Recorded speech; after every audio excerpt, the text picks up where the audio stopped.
and welcome again. Well, there seems to be no getting away from headlines on this programme involving referees, and today those headlines are all about Vince Moss of Manchester, who was in charge of the top slalom lager second division match of the day, where our cameras looked in on leaders Wigan and Huddersfield. Well, the result seems to become secondary to the sending off of no fewer than 6 players, and it prompted one newspaper this morning to talk of television horror movies with a difference.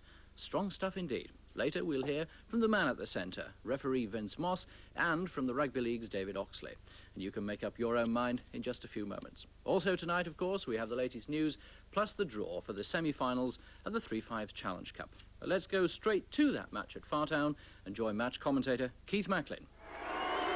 Well, Huddersfield have slipped a little from their glory days, but they're challenging for a return to the top division in 5th place with 26 points. They've won 13 of their 20 Division 2 games after winning the first 5 in a row, and they've lost 2 games at Fartown to Whitehaven and Blackpool Borough. And their coach, Maurice Bamford, made the short trip to Fartown after taking Halifax up last season.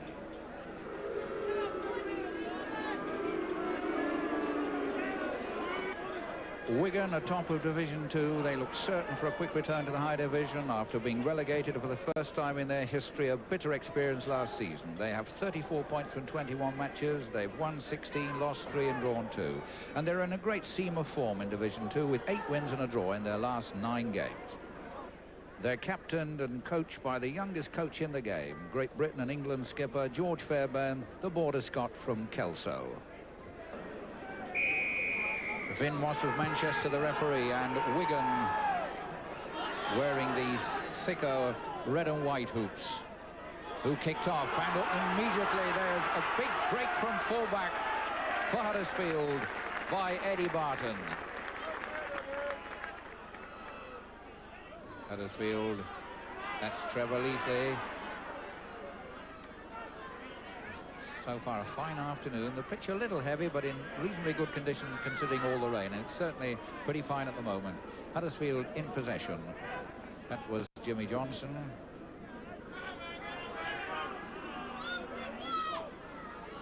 That's Tony Johnson coming through on the burst, and referee Tony Moss says that was a forward pass.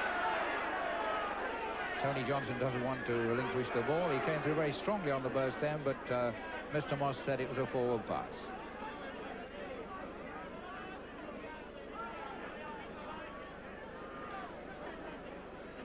Gary Stevens, the Great Britain scrum half who came from Castleford for £30,000 to Wigan. He's feeding. And it's out quickly to Bolton, to Fairbairn linking up. Bolton again. O'Neill and Butler. That's Bowman, another Test player in the Wigan ranks. Eddie Bowman. Stevens moving it out. Alan Hopkinson, a Great Britain tourist. Wigan have bought wisely and well and have got plenty of experience in their pack. That's Stevens firing it to Melling. Wigan keeping it moving with Bowman, and that's a nice short pass. Bolton tearing through. It's Les Bolton, and he's held about 20 yards from the line on the 6th tackle, but that was a smart, lively move by Wigan.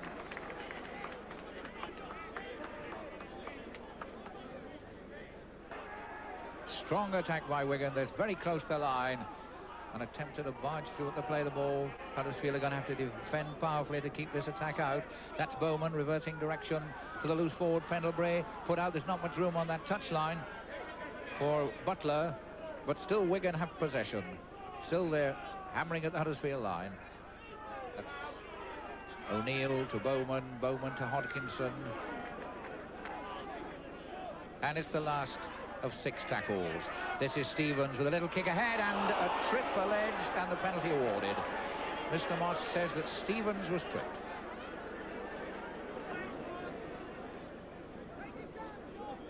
George Fairbairn, who's kicked 74 goals this season, plus 1 drop goal. Looking for a simple 75th success to put Wigan into a 2-point lead. And he puts it over. So that penalty from George Fairbairn puts Wigan into a 2-0 lead. A good encouragement for the side at the top of the table. A trip on Stevens, a penalty to Fairbairn. So Mick Punter, the New Zealander from Glenora, will be putting the ball in as scrum wheeling. And a bit of humpy going on, the touch judge on.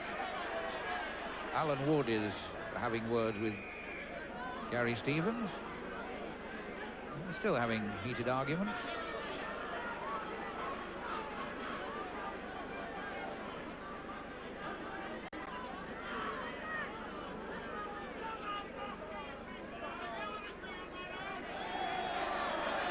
Well, Eddie Bowman appears to be going to get a talking to.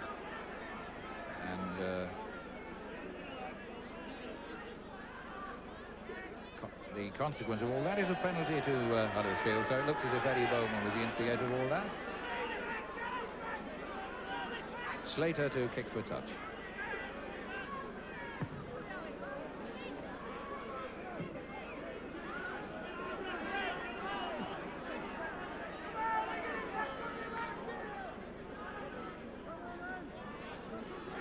Gone, and Huddersfield to play the ball just inside their own half. Swale, the man who plays it.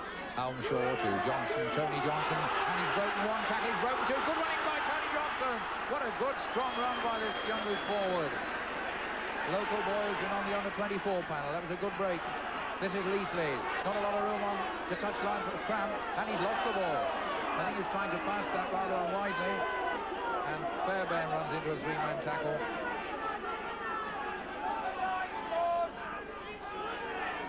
Hopkinson. Upended. Stevens to Bowman. Bowman trying the one-handed pass, and it's intercepted. Wood is the man who picked that up.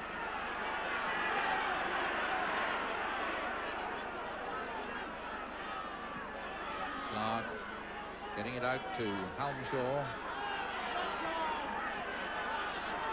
And Halmshaw and Melling having an altercation. Referee Mr. Moss saying let him play the ball. The touch judge is staying on now. Mr. Moss has seen him. That was Halmshaw and Melling, I think, will be brought over to be lectured.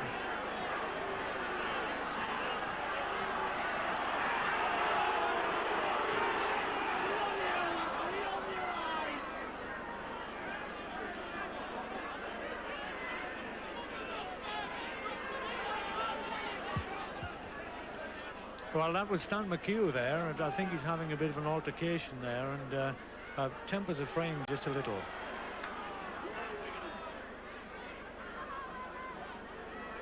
A penalty to Huddersfield, and Swale is going to kick a goal. Swale to kick for goal to try to equal the scores. Wigan leading by 2 goals, 2 points to 0.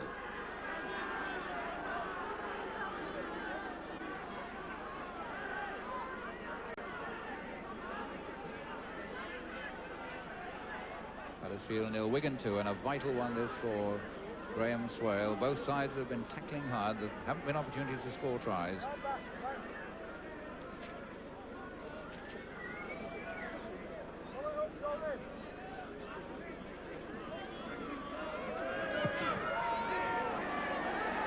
Good kick. Good kick by Graham Swale. Levels the scores.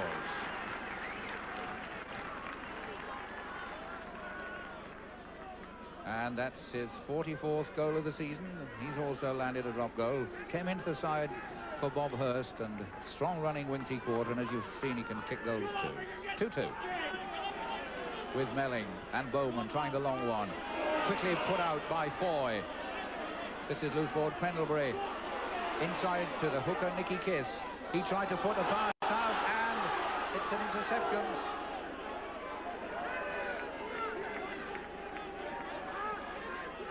Glenn Knight was the man who picked that up. This is McHugh. Named Gordon, gets the nickname Stan. McHugh playing the ball to Clark. Halmshaw. 2 Johnsons in that. Tony Johnson riding a high tackle. And Stevens goes tearing in there. Well, Stevens losing his temper there, and must be a penalty.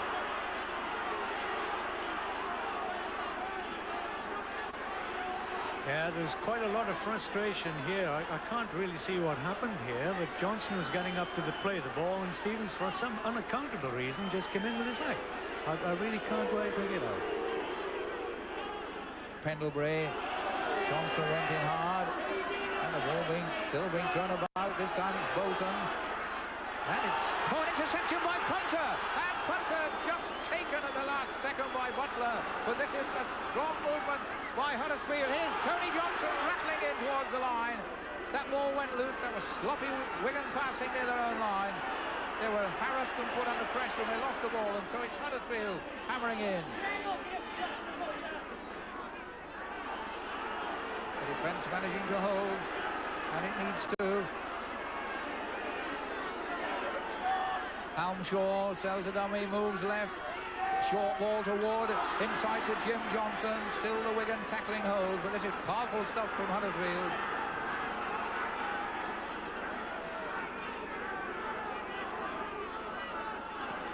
That's McHugh. Knight inside to Tony Johnson. Tony Johnson still going, and held a foot away from the line. And the last tackle, Tony Johnson quickly thrown back.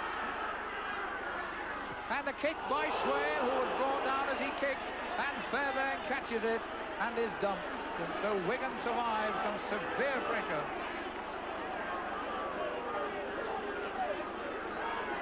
Kisses the acting half-back.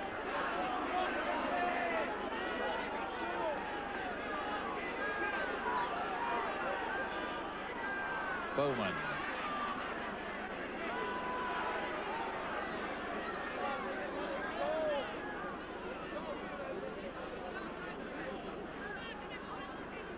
Stevens going to kick. Looks a good one. Oh, what a beauty. What a beautiful kick by Stevens. Has gained something like 50 yards.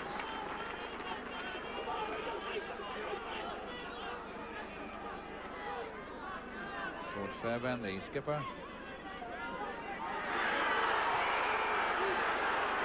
Oh, we might have had another incident. There's a Huddersfield player lying on the ground. Tony Johnson's gone down again.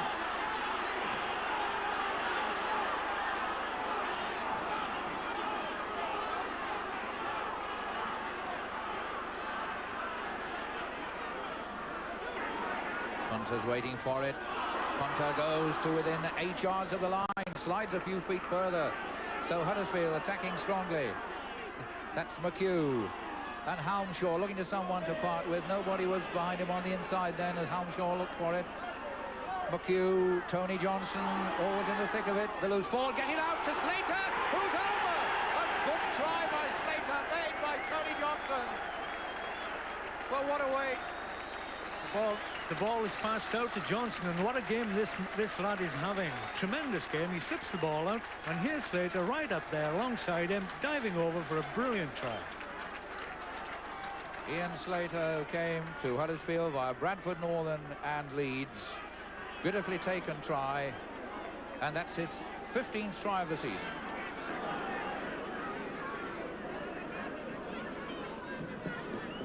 Swale is the kicker, looking for his second goal. Over he goes. Huddersfield lead 7 points to 2.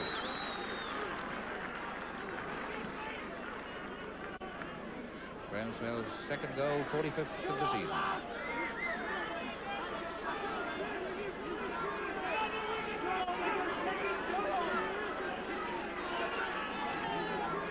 Stevens has Hodkinson with him, cuts him out.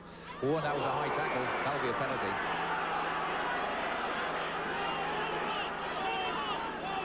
Pendlebury the victim.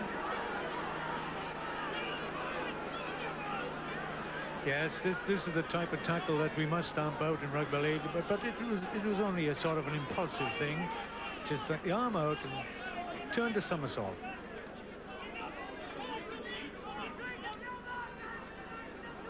George Fairbairn, and he's not going for goals. Curving kick into touch. It's Wigan are within 15 yards of the Huddersfield line.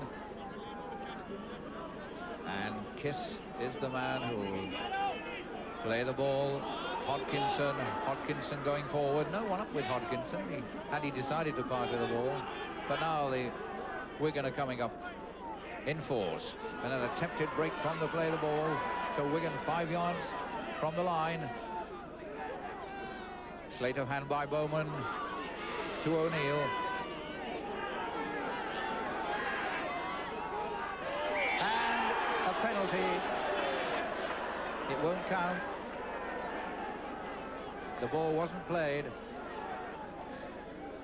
Yes, he's running into this tackle now. He's getting up to play the ball. And he decides to play it to himself, but of course it was definitely illegal.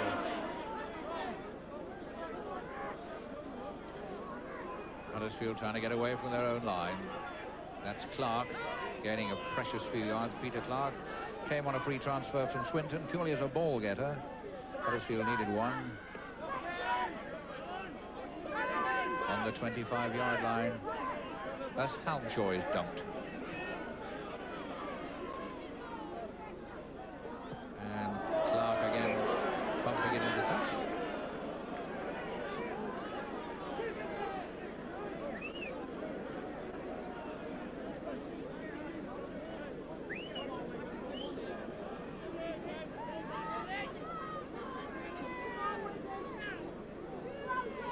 Punter putting it in, the scrum wheeling, and not very satisfactory. Had the ball come out, it doesn't matter if the scrum wheels if the ball comes out cleanly, but it just didn't come out, and the scrum wheel right round.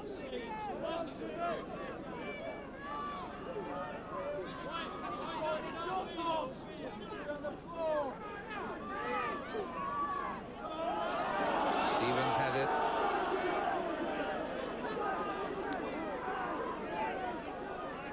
So Wigan have it with Bolton. Nice move involving Butler. Butler trying to crash through the middle, gets the ball out beautifully. And referee Vinnie Moss can't stop number 4, Martin Foy, going in for a try. Beautiful move. Referee Vince Moss almost got in the way of Foy, but he pushed him on one side and went over. Yes, this was a lovely move. As who is that?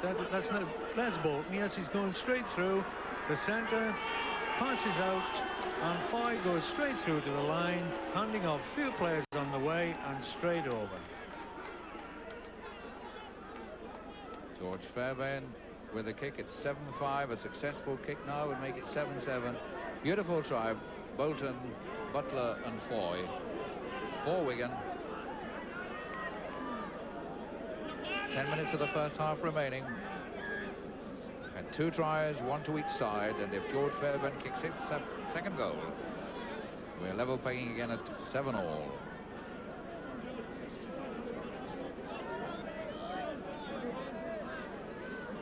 Fairly simple kick, but they're never simple until they're actually kicked.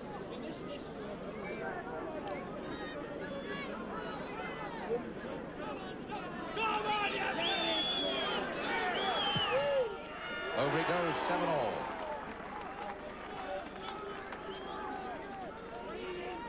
George Fairbairn, who will be captaining England against Wales at Craven Park on Wednesday, kicks his second goal to equal the score.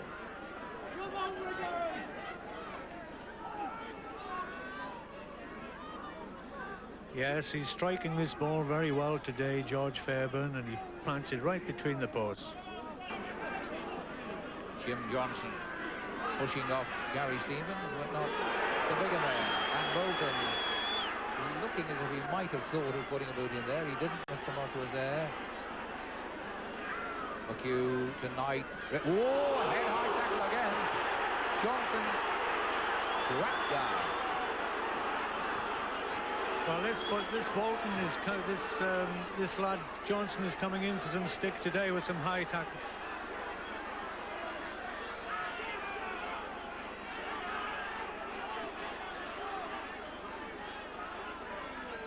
The head-high tackle has many times been outlawed and severely castigated in rugby league circulars, but every now and again it crops up, and not a pretty sight. It's given Graham Swale a chance to put Huddersfield in the lead again with a straight but long penalty, about 35 yards.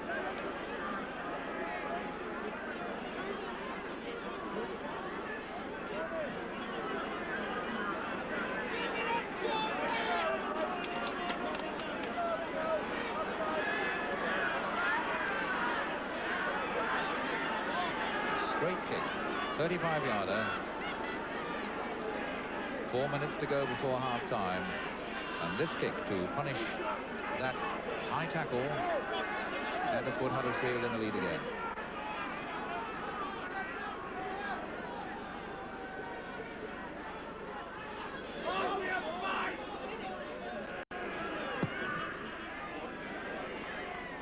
Yes, off the inside of the upright.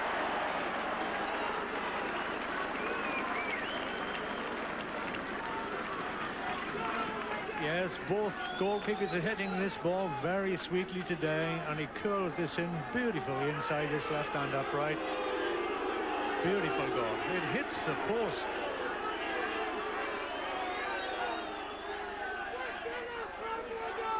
Huddersfield 9, Wigan 7. A game full of incident, full of movement. The incident not always of the most attractive, but it's certainly there. 9-7 Huddersfield lead. A game that Maurice Bamford has told the Huddersfield players they've got to win to stay firmly in this promotion race. Wigan, of course, likely to go up even if they lose today, but they want the winning points and the winning bonus. Clark and Slater.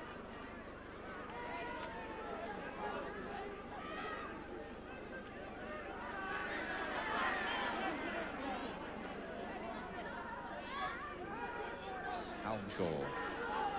Tony Halmshaw is Huddersfield, his 5th club, very experienced player. Swale, and he boots it straight to Barry Williams. Barry Williams setting off, long lanky figure going infield, and that looked a bit head high too, but Mr. Moss deciding not to penalise that one. It came out more as a clout on the cheek. Milling, beautifully taken. Oh, this is good running by Foy. Still going, Foy, a dummy, and he lost possession. He was in touch and lost possession at the same time. That's a good dummy and good running by Martin Foy. So, half-time in a tough, raw meat sort of a game here at Fartown. Huddersfield 9, Wigan 7. Join us after the break. Welcome back to Fartown and his thoughts on the first half from Lewis Jones. Well, I was talking to Maurice Bamford, the Huddersfield coach, before the game, Keith, and he said that his side were going to come out to play football the hard way. And my word, he never said a truer word, did he? This Tony Johnson was running onto the ball really hard, taking the short pass, and he was cutting this Wigan defence to ribbons. But, of course, he was getting quite a lot of stick for it. Now, I think it's been a very good game so far. I think Huddersfield have, as long as they can maintain the pressure that they've been putting into the game, and everything should be all right. And Steve Lyons, experienced forward. Jim Johnson, Lyons, Knight, and Johnson again bounced, play on. I think Johnson took another heavy fall then, and harsh words are being exchanged. A little unlucky there, Tony Johnson, because it wasn't really his ball. It bounced off a support player to him, and he got a crack at the same time. A wave to the timekeepers to start the clock again, and Wigan come away with Stevens. Bolton, Stevens, Bowman, and they're having it again. They're about of fisticuffs. There has been a lot of ill feeling this afternoon, and private wars are starting here and there.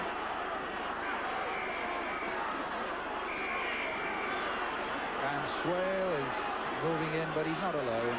There are a lot of players involved there.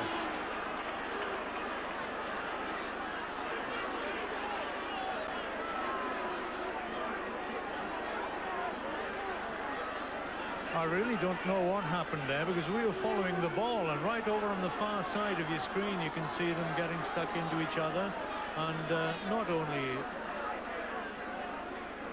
Yes, and it's still carrying on. Seem to be two separate fights where everybody is scrapping with each other now. Mr. Moss talking to both his touch judges to find out how that started and who to make an example of. It must be hard since half the complement of both sides appear to be involved in that. Feelings running high this afternoon because this is a very vital promotion game, a real four-pointer. Graham Swale is being told to go away by Mr. Moss while he deliberates. And a conference with the touch judges to try and find out who started it all. It need the wisdom of Solomon to work that out.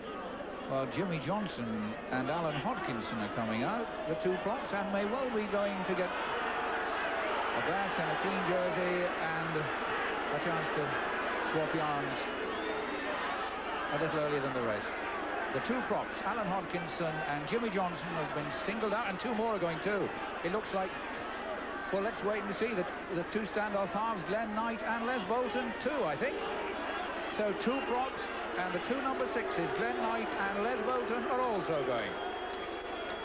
So we have 11-a-side rugby at Fartown, and presumably Mr. Moss is now finished.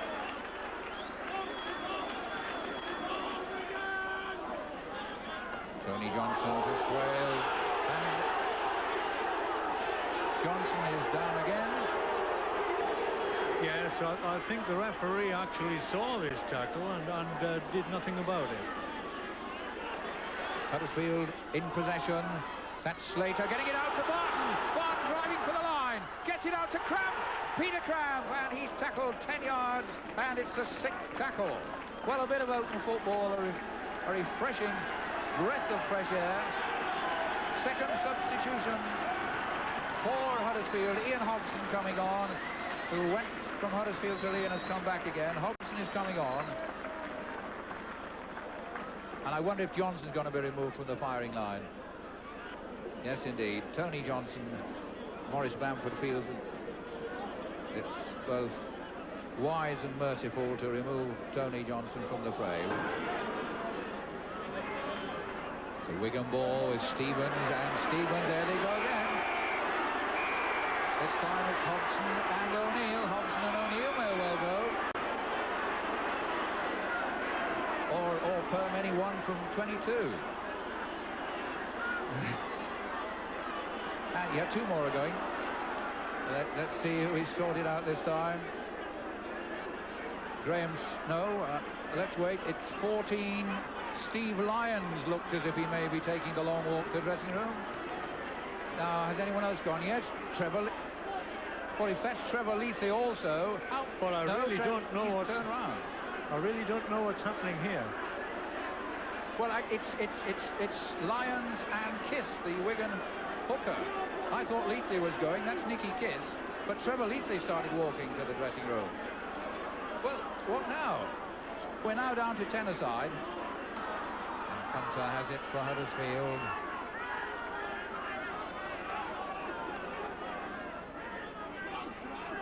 Swale setting off on a crashing run. That's almost as far as the 25. McHugh.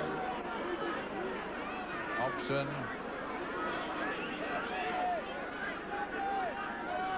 McHugh again.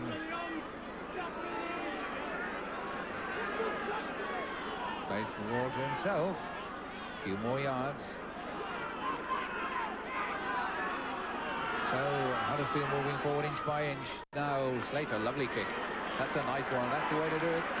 Instead of the forwards crashing a few yards, he gains 40 with a good long kick. Terry Hollingsworth is coming on for John Pendlebury for Wigan.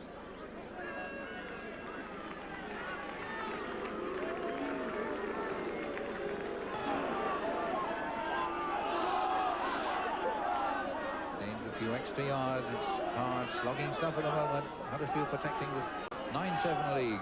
McHugh to Wood to Slater, nicely on by the sub Hobson to Barton, Barton to Leathley, going to the corner inside to Cramp, and his ankle tapped, but he kept it going. Slater still has it and can't keep it moving, but a good move by Huddersfield, a good bit of open rugby. The Huddersfield attack fanning out, and the Wigan defence holding out at the moment, but here's Wood to Barton, Barton to Punter. One more tackle. This is the 6th tackle. Punter to get up and play the ball. Barton is there to Swale. And a knock-on. Scrum forming near the Wigan line. And Mr. Moss separating two players who seem anxious to continue the ball that we thought was over. Hobson and O'Neill, the two men. Meanwhile, back at the game, Wigan in possession. A long ball to Fairbairn up in the line, to Butler. Butler going down the middle, running strongly. He has support. It's Stockley in support. And Wigan, can they now, with only 3 minutes of normal time remaining, keep it moving? This is Foy. Foy back to Bowman. Bowman. Oh, Bowman slipping it into the gleeful and grateful arms of Barton. And never was a gift more gratefully received. Yes, this is something that happens quite often in rugby league, of course, handing it to the wrong player. The hooter approaching, and here's Swale having a crash. Huddersfield 9, Wigan 7. And what an exciting finish.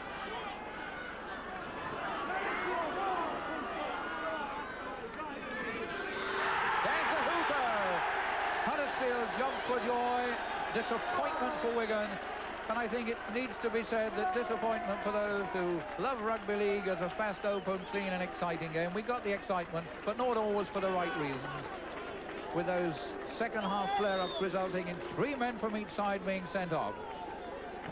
The man who had that most painful job of sending men off to cool the game down, referee Vin Moss of Manchester. But at the end of the day, the scoreline will say Huddersfield 9, Wigan 7, 2 valuable points in the promotion race for Huddersfield.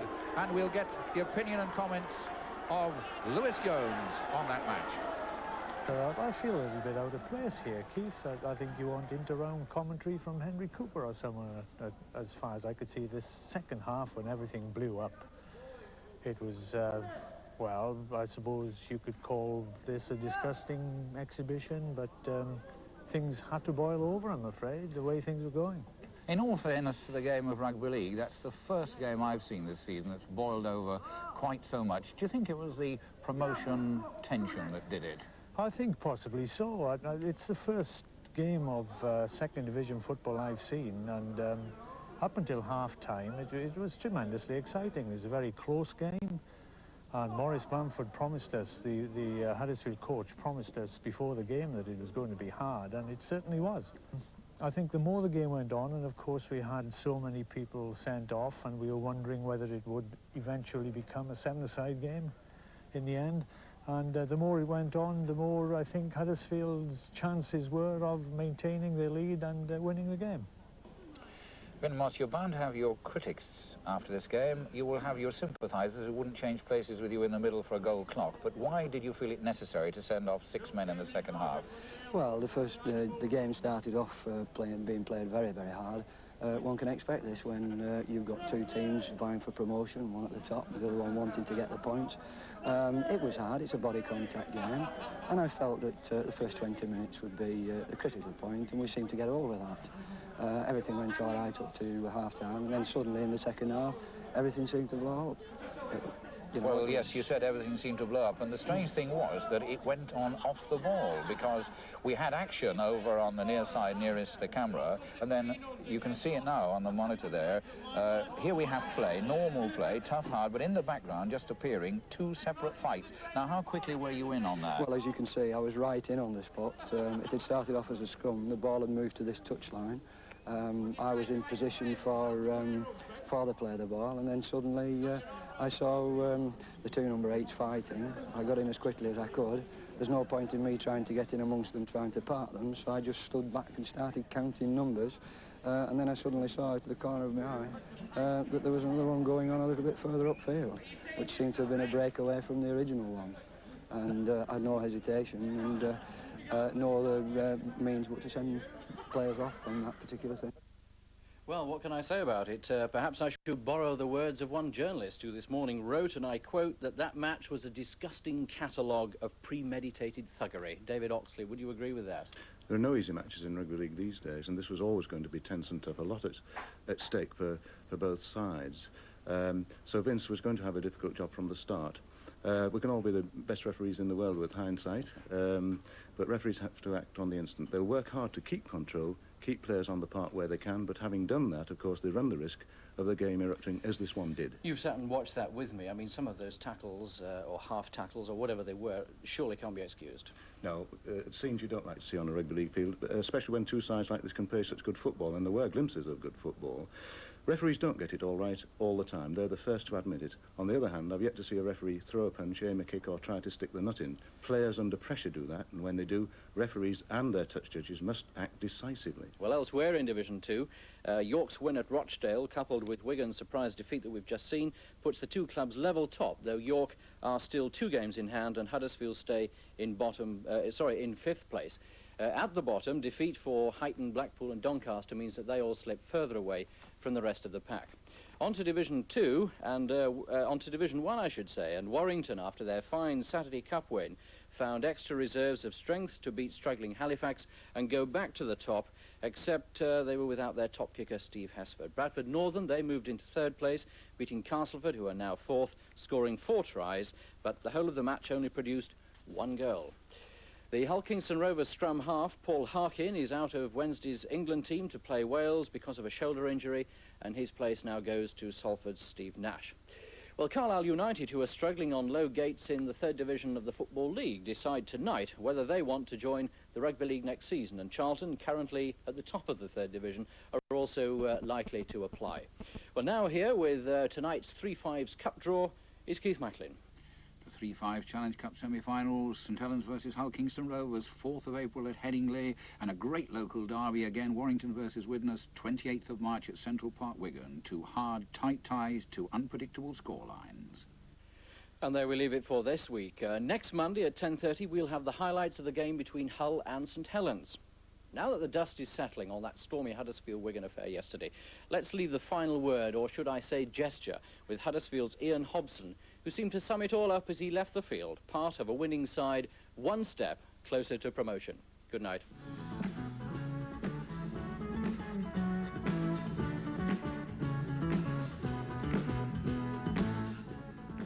Remember, our early action next Monday will be later than usual at 11:30.